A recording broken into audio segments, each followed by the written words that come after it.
Napoli naked.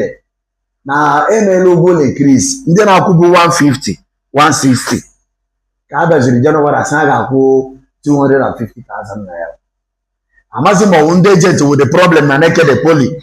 Amazi m ọwụ ndị nwe ụlọ with the problem because o nwela hostel the caretaker gwara onye ọbụla kwapụchi anọ na onye nwe ụlọ chọrọ ịrụ ụlọ ya wụrụ achị. Ndị ordinance apacha out ndị na-akwụ 150,000 afọ ya gwazie ha na ndị ya agbata ụba ga-akwụ 280. Ịghọtara ekwesịrị gọọmenti ime gọọmenti bịa lebatụ ihe a anya.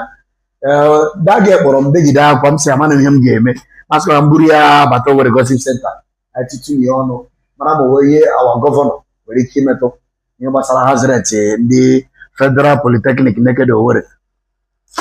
Ma ọ bụ naanị na poli ka ụgwọ ụlọ dị expensive. Ị gaghị igbu onye tara ahụ wọ blọk zụọ cement. Onye tara ahụ na-ebe onye rụrụ ụlọ 1988 na onye rụrụ ụlọ 2025 ọ bụ the same thing. A lot of things are changing. What is constant is change. Ị ga-eme mgbe m bi na MCC ana m akwụbu 800,000 eme ụgwọ ụlọ m increase to 1.1 million. Ma ahụ na ọ ga-ebu m aka I have to relocate. Ma park out from that place. One ana m enwe ọkụ. Ị ga-agwa onye nwe ụlọ ha ga-eji ụlọ ya eme that is his property. Ọ ma na ka ọ ga-eji nye ya. Ma ọ bụ nwa nwee fan aga m agwa gị mgbe ị ga-eyi ya. Yarụ ma ọ dịghị mma you move. Yarụ na ya tinye ụgwọ ụlọ ya 100,000 like is yes 100,000 ịchọ ebe 50,000 ga-eji ebe 50,000. Ihe niile nwere level akwụkwọ nwere size. Adịghị m against ndị landlord n'ụgwọ ụlọ increase but ma ọ dịghị mma gafụ ebe ahụ. Ha echenjiele things are expensive. Ọ nwekwara ndị rụrụ ụlọ jiri etinye ndụ ha. Ya ga-eji na-anata ego were na-enye ụmụ ha nri.